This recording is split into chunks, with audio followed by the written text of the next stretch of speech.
And so, one quote I wanted to start with is this quote on the screen that says, "If you want to go fast, go alone. If you want to go far, go together." And this quote really stands out for me because even in my research, as someone who continues to do educational scholarship, I draw a lot from what I call Afrocentric indigenous perspectives. And so thinking about who I am as someone who's African, I'm from Malawi, and recognizing how the culture that I grew up in has influenced who I am as a leader. And I've come to realize that in community is where I find strength. And so, even being someone who was in undergrad here in Malawi, I went to African Bible College, and then coming to America, my growth has really been rooted in connection to those around me. And you'll be able to see that in this presentation. And so, I did want to encourage you to be intentional about thinking about those around you that you've seen hold your hand through the journey that you're on, and to really capitalize on that. So I did want to start with that. So the agenda for this presentation is I'm going to share a little bit about my leadership growth journey. And so just showing you a little bit of how I've been able to develop and grow as a leader, and then also where it all started. So that will be sort of after I give you an overview, and then we'll do a little bit of how everything started, and then community outreach. So every point that I have is really tied to lived experience because I wanted to make this presentation a little bit more practical. And then we'll talk about community-led programming at home. By at home, I mean in my home country, Malawi, before I went for graduate school. And then international leadership experience as a student, and then university-based leadership. And then in terms of experience, I'll conclude with community-led and participatory approaches to research, which really speaks to leading with community. And I'll speak a little bit about that. And then communication lessons, some of the things I have learned through these different journeys that I've had. And so a little bit about my growth journey. I would say that my experience in school, starting my undergrad in Malawi. So I went to African Bible College and I did a bachelor's in mass communications, which is in the capital of Malawi.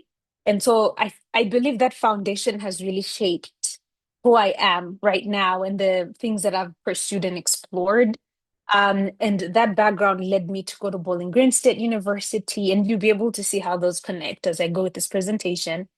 And then I found myself at UMass Amherst. And as you've heard, Titi talked about UMass Amherst, Favor talked about UMass Amherst. So you can see that connection there. Like, okay, that's great. So overall, the educational foundations have really shaped my experience.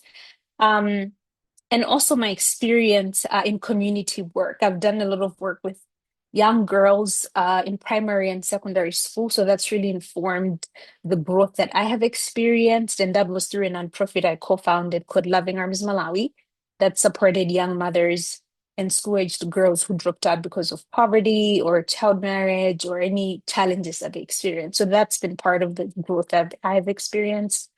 And then the last point I'll share is related to my global leadership experience, um, and specifically my role at the United Nations, specifically for the Pan-Pacific and Southeast Asian Women's Association. So I'll share a little bit about that too. So where it all started, this is where it all started. It all started in Lilongwe, Malawi. And when I started my undergrad, we were required as part of the curriculum that we do community outreach. We had to take a class. And so in that class, we'd be trained. So it was a Bible college. So we were technically going out to share the word of God, okay, in the communities. It's called evangelism. So that's what we were doing. And at first, it felt a little weird. I just got out of high school. I was really young. I was 14 years old when I finished high school. And so I started undergrad when I was 15. And so everything felt really new and weird, but eventually it's something that I grew to love. And so we actually, from learning how to share, and just evangelizing the communities, we also were volunteering as part of the curriculum. So I started to volunteer for an organization called Children of the Nations from 2009 to 2011. And as part of this work, I was a youth mentor. We had after school programs. And from this, I learned that as a leader, it's not just about being the one who makes the decisions and everybody has to follow what you're saying, but it's about serving the people around you. And so I grew to love to serve others. And I felt, even for the people that I was just a student at the time, but we had other people who had graduated and they were in charge of the programming at the organization, just being able to allow them to mentor me through the journey because I was a new student. That was really helpful. And so that's one. So you'll be able to see the lessons for each of the experiences I'm highlighting. And then I then shifted from COTN, um, moving to Live Love Malawi. And so with Live Love, I was assisting with mobile clinics. Because it was a Bible college, we had a lot of missionaries who would come to the school. So we had a lot of people from the United States, a lot of doctors who would come to volunteer in communities, and they needed translators. So I would be translating for doctors when they meet patients, things like that. So that was what I was doing for those mobile clinics. I was tutoring students in after school programs. This was something we did every single Thursday. The 4 years I was in undergrad. So it really shaped me completely and changed my life. That's what I would say. And so through this journey, I got so used to, it's part of who I am. I go out and I serve. Then when I graduated, I felt like, well, this feels weird that I'm just home. I'm not reaching out and working with people. And so some of my friends I realized were feeling the same way. So I was like, so what do we do? Because for me, it felt like a calling to be able to go out and serve. And so two of my friends, we met one time having, I think, like a snack at my house.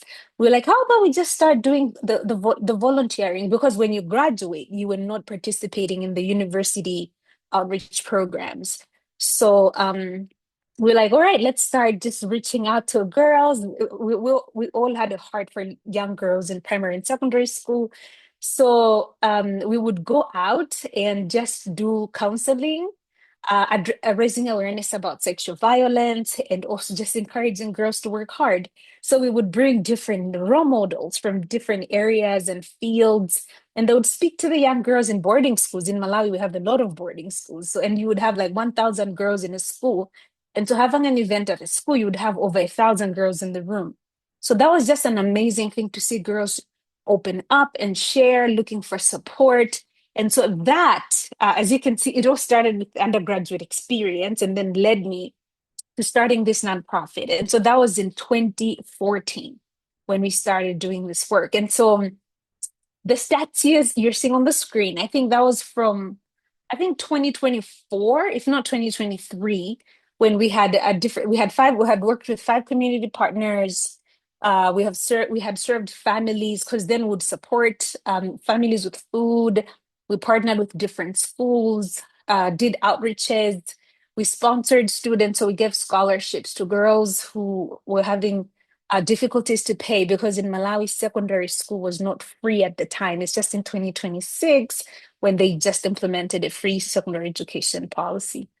So this really continued to transform me, and it continued to teach me what it means to work with community, what it means to be a leader and serve within communities. And so it helped me learn that it is important to enable the communities themselves to make their own decisions.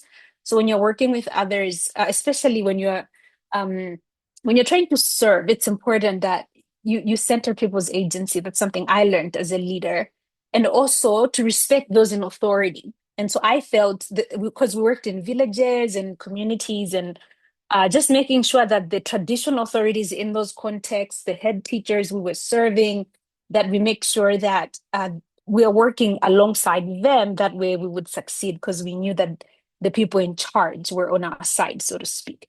So that's one example from like how the work was going. And that's me on the screen with one of my friends, and he was a volunteer for the organization. We had an event in 2020, I think that was 2022, that picture on the screen. And then another thing that we really felt was important that I would encourage you. So I saw in the chat people talking about, the things that they want to do. And who knows, maybe in the future you might want to do an organization and support communities where you come from. And especially if you're working in communities, it's important that you let the communities lead. And so for us to do that, one key community we had was in Doha, Malawi. And because we were not living in Doha, we were not really, it was where my mom grew up, but it's not a place that I lived all the time. We needed the community to lead the programming. This was where we had the girls scholarships and all those things. And so we decided to create a group of women, and these were what we called our mother group. The mother group was in charge of managing the activities that we needed to do. They were the key leaders, following up on girls who dropped out of school, because even during the years that we were in this community, some girls were pregnant, and so the mother group was able to work with them and find support, reach out to family, connect with the teachers, all those things. So I've come to learn that as a leader, especially when serving communities, you really want them to take the lead. And so that's one key thing that I learned. And again, another lesson, this is another picture from an event. We did a lot of outreach programs in the community.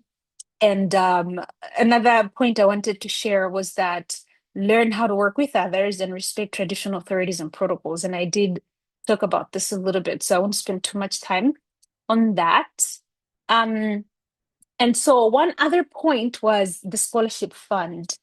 The fund was something that we really appreciated because we were able to partner with others beyond the organization, beyond Malawi, and people were able to continue to support the young girls. And what was exciting was to see that we had girls who were in primary school when we started, and right now they're in college. So that was really exciting to see them grow from young girls and teenagers all the way to become young women who are doing amazing things. And so just from this experience, and the girls on the screen are the ones in the scholarship fund. Of course, some of them have continued to go to college. Some dropped out of, they didn't go to college because it's so hard to get into college when you don't have so many options. Some got married, all those things, life happened. But from my experience with girls in the fund, I did learn to focus on equity-centered initiatives. And so something I'm passionate about is just centering on social justice and making sure that you amplify the voices of girls or people who are marginalized within community. And so just this experience helped me to be able to do that. And then also building community-based networks. That was so helpful because like I started the presentation, you to walk alone will be difficult, but being able to work with others. So that lesson continued to inform this work. And then fast forward to 2015 when I went to do my master's. So I went to do my master's in Bowling Green. It's in Ohio. And when I was in Ohio, and something I learned actually during my master's was to be very like to share what I want to become. And I love how we started this workshop because the question was, what career do you want to become or what do you want to be? And for me, I would always tell everyone what I wanted to do. So I would encourage you to keep doing that.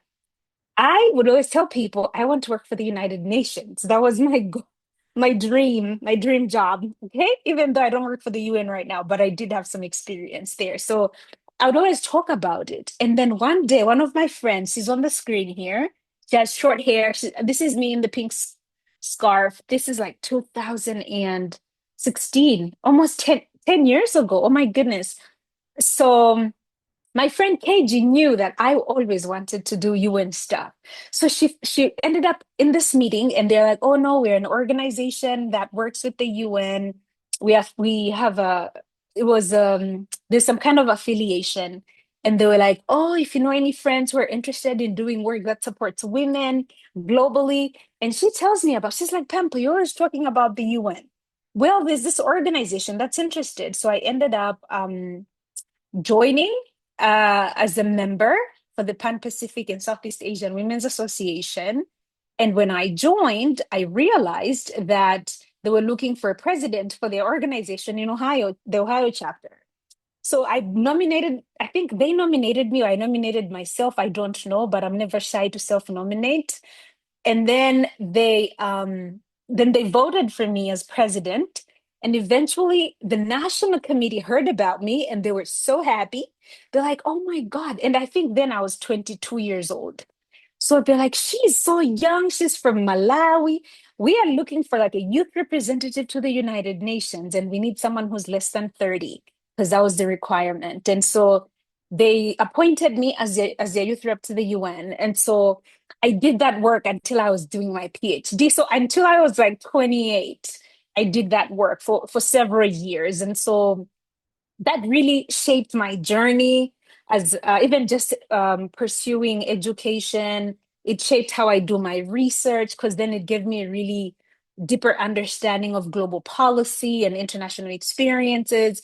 And so another lesson from there was it taught me to continue to push myself outside of my comfort zones and be willing to, contribute in areas that I might not be comfortable, and also thinking about global and local issues around the things I'm interested in. So it's not just about education. It can be, a lot of you are STEM people thinking about, how can you extend the work you're doing beyond just the communities you come from? Because eventually there's a lot of global implications to the work that we do, even at the local level. And so thinking about things like that.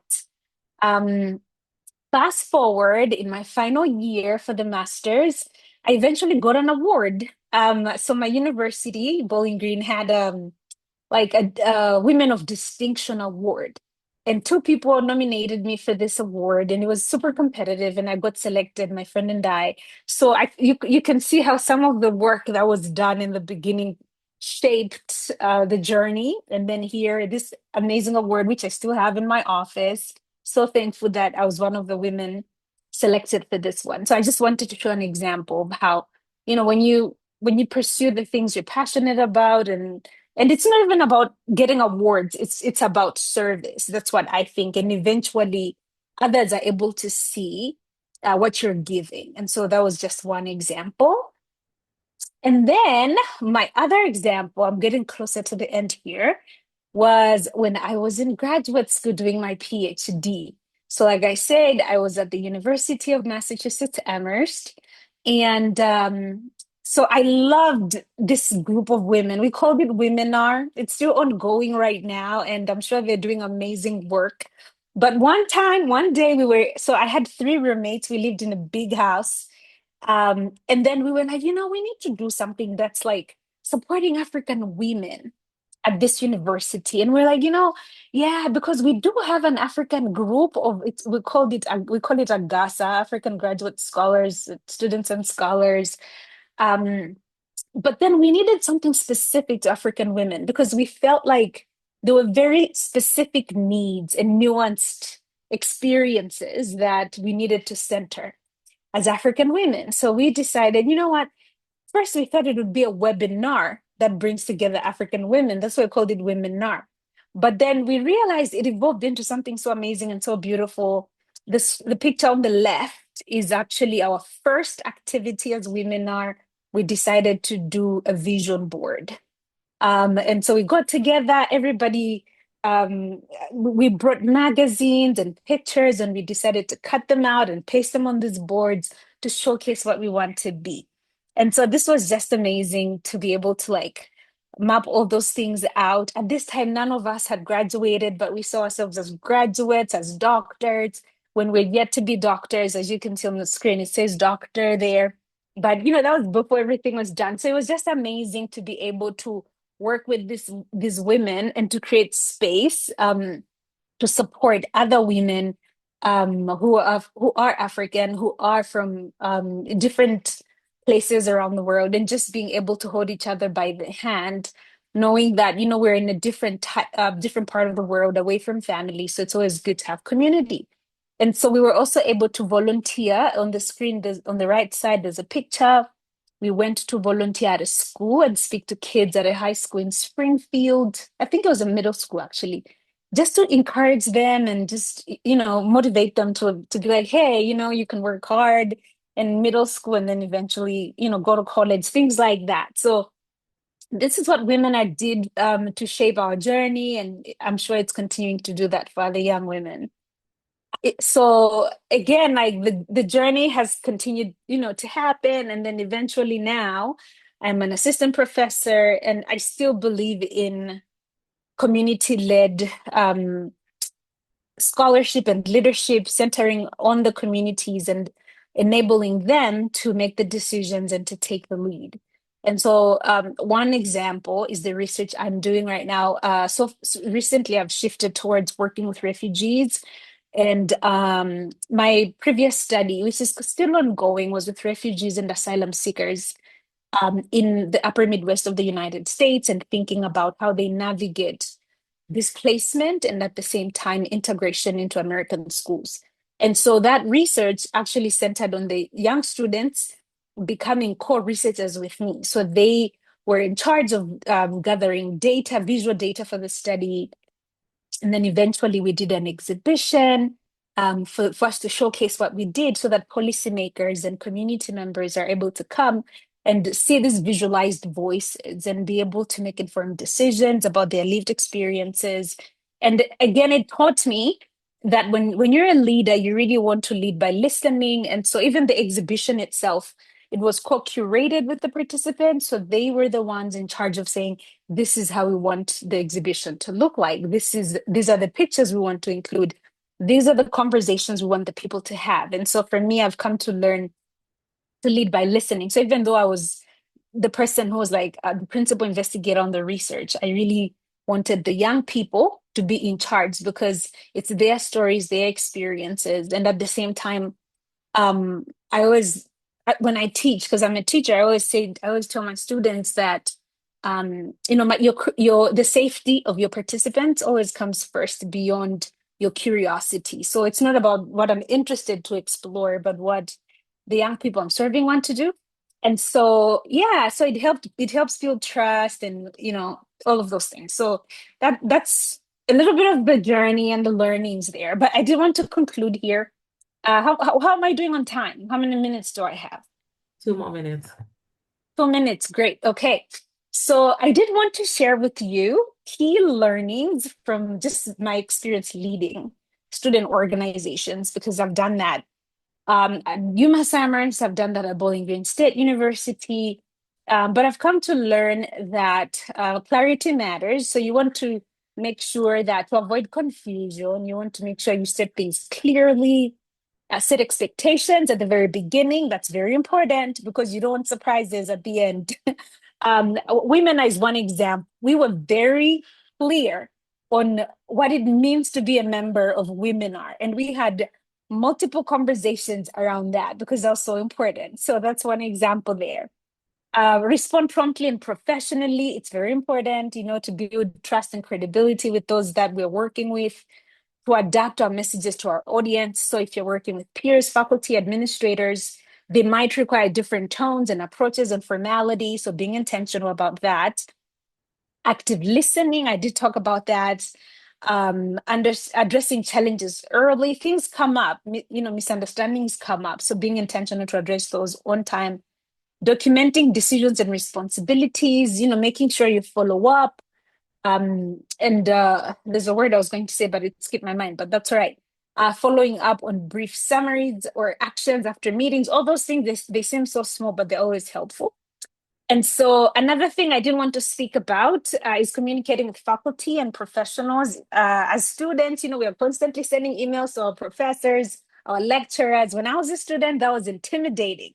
Sometimes, not all the time, but sometimes it can be intimidating.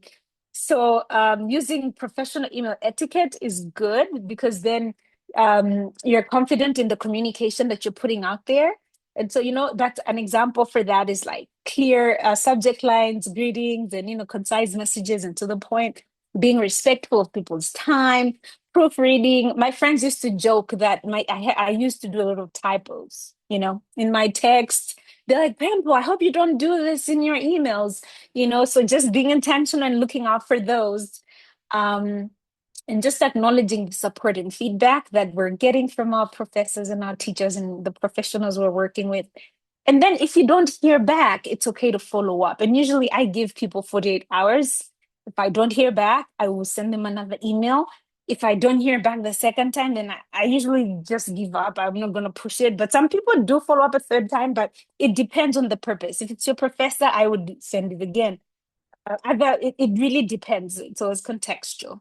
So I did have a question for you guys. I like being interactive in my presentations, and I know I always say I don't want to speak too much. So maybe in the chat or someone in the can unmute and share. What would you say are some common email mistakes that can make faculty, professors, lecturers delay responding or ignore your email? I'd love to hear what people think. What are some common mistakes that we see or that we think people do?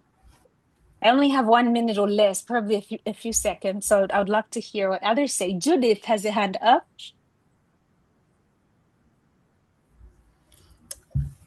Sometimes we send emails without subject. Yes, emails without subject. They don't give the recipient an idea of what you're trying to say, right? Great point. Thank you, Judith. And then I know Mohammed Farida had a hand. Hello everyone. I was just about to mention sending email without subject. Sometimes Mm-hmm. when they don't see subject really matters because when you see subject there and then they read it and it's very important, they will attend to it. So it's very important. Thank you. I agree. Absolutely. The subject is so important because it's a pointer, right? For the reader to know what you're going to talk about. So thank you so much, Mohammed Farida. Christabel has a hand. Okay, thank you very much for the opportunity. Please, I think sometimes we forget to address our professors appropriately. Maybe we forget to Yes. add the doctor or the professor to the name when we are saying the Mm-hmm. name. We tend to say maybe dear up here because we think maybe the dear covers for it, but then we are supposed to address them by their titles. And Mm-hmm. also sometimes we write that fine attached to this mail, this document or something like that, but we forget to actually attach the documents to the mail. Mm-hmm. We send it without it. Thank you. Thank Thank you, you. Christabel. All of you give amazing points. And in the chat, I can see comments there, excluding subject, not providing details in what is needed or asking for anything follow-up is needed. People don't proofread exactly the point. So a lot of things that we do, right? And so thank you so much for those contributions that you just made. I did have here my last slide. That speaks to everything that's been shared right now. No subject line or a vague one. For example, someone just says hi as the subject. Bad idea. Or just says question, but it's always helpful to be very specific. Forgetting to introduce yourself. Some I have colleagues who teach 100 students in their classes. If you don't introduce yourself, they probably won't remember you, right? Casual language. I've had students who email me and be like, "Hi," or "Hey," as if they're texting.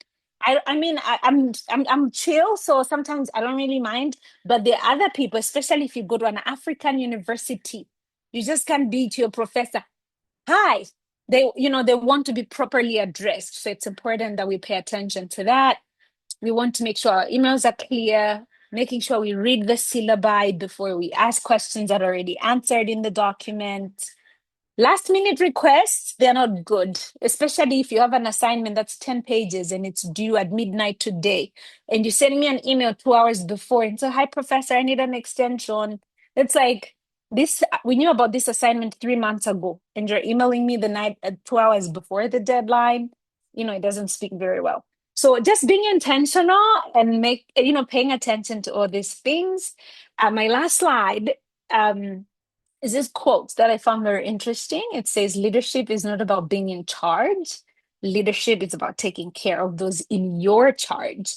And so I felt like this was a good way for us to finish the presentation while thinking about, just leadership in general.